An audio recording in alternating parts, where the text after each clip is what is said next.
We're stepping back away from the machines and software today to look at adhesive vinyl itself. There are a ton of options out there. There's permanent and removable, there's glitter, metallic, holographic, glossy, and matte.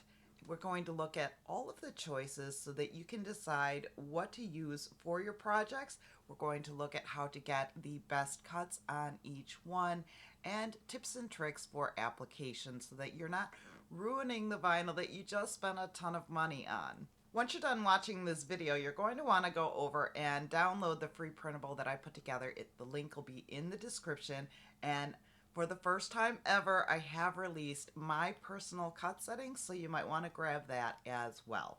Hi, I'm Brenda Lambert. I'm a TJC licensed instructor for Silhouette. You found your way to Silhouette Success, where we share tips, tricks, inspiration, tutorials, all of the things.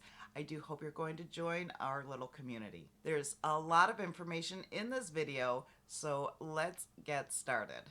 Adhesive vinyl is a sticky back material used for signs, labels, decals, mugs, tumblers, and just about any smooth, hard surface. There are two main types, permanent and removable. Permanent vinyl is great for outdoor projects, mugs, tumblers, car decals, anything that needs to hold up to handling or weather. Removable vinyl is perfect for walls, seasonal decor, stencils, and anything you might want to reposition or completely remove later on. If you're ever unsure which one to use, think about how long you want the project to last and whether it needs to survive washing or weather. Now, you really don't need a lot of tools to get started with adhesive vinyl. You're going to want a scraper or burnishing tool, a weeding tool, transfer tape, your cutting machine, and something to clean your surface, usually just rubbing alcohol and a lint-free cloth.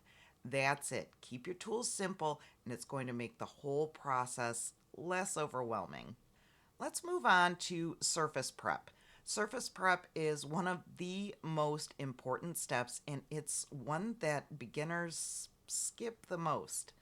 Any dust, oils, or residue on your surface can keep the vinyl from sticking properly. A quick wipe with rubbing alcohol makes a huge difference. Just let it dry completely before applying your vinyl. This one step alone solves half of the "my vinyl won't stick" problems. And if you're working with wood, here's what you need to know. Painted or sealed wood gives you the best results because the surface is smooth and consistent. But you can use adhesive vinyl on unsealed wood as long as it's smooth and dust-free. Make sure to wipe away any sanding dust before applying your vinyl. The smoother the surface, the cleaner your vinyl will adhere. Now let's talk about actually cutting the vinyl. You're going to place the vinyl on the mat with the vinyl side up and the backing down. You want to smooth it out so there's no bubbles or wrinkles, and choose the correct material setting in your software.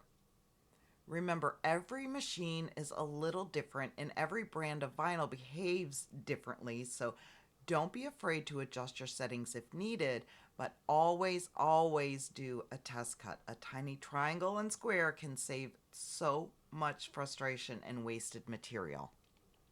And here's a little tip that makes cutting small designs so much easier. You're going to want to place your design at the bottom of the mat instead of at the top.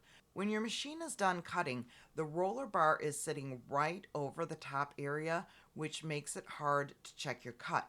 But at the bottom of the mat, you can lift a corner and check the cut without unloading. If it didn't cut cleanly, you can adjust your settings and send it again, and it will cut in the exact same spot because the mat did not move. This little trick is going to save time and materials on every project. Now, once your design is cut, it's time to weed.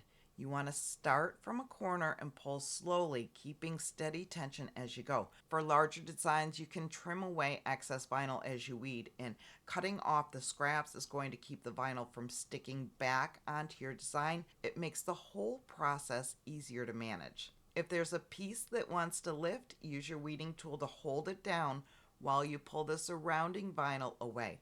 A little pressure from the tool can keep small details in place.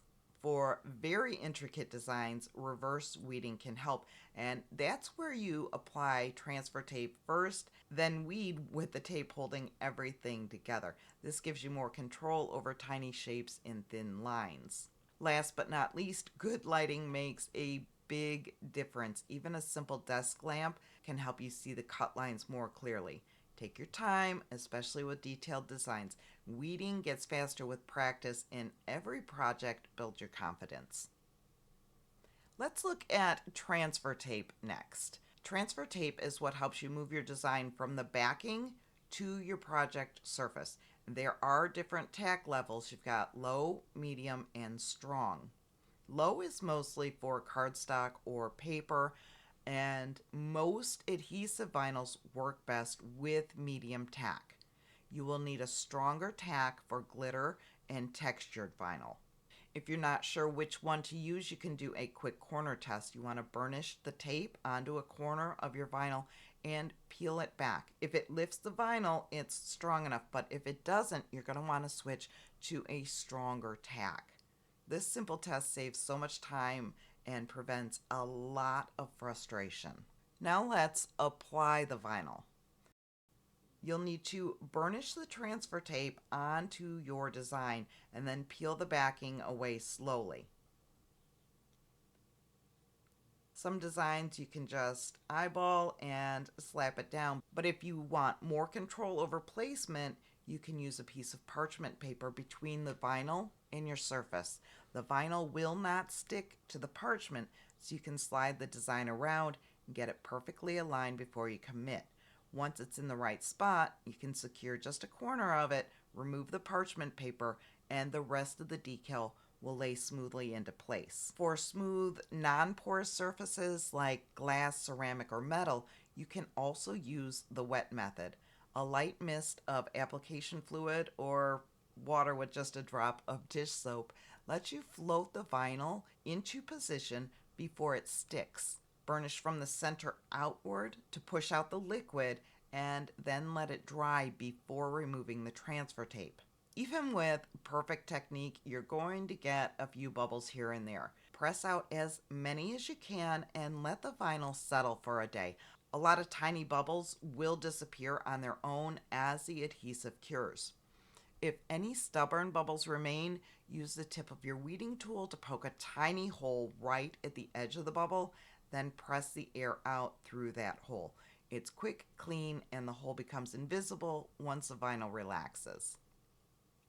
When you're ready to peel, pull the transfer tape back at a low angle. Peeling straight up can lift your vinyl, so keep it low and slow for the cleanest results. 3 things before we hop off here. 1, hit the like button if you found any of this information useful. That helps to push it out into the YouTube universe so other crafters can find it as well. Number 2, you're going to want to download that free guide that I've put together. And if you want my personal cut settings, you can find them at checkout. Number 3, go create something amazing, and I will see you in the next video.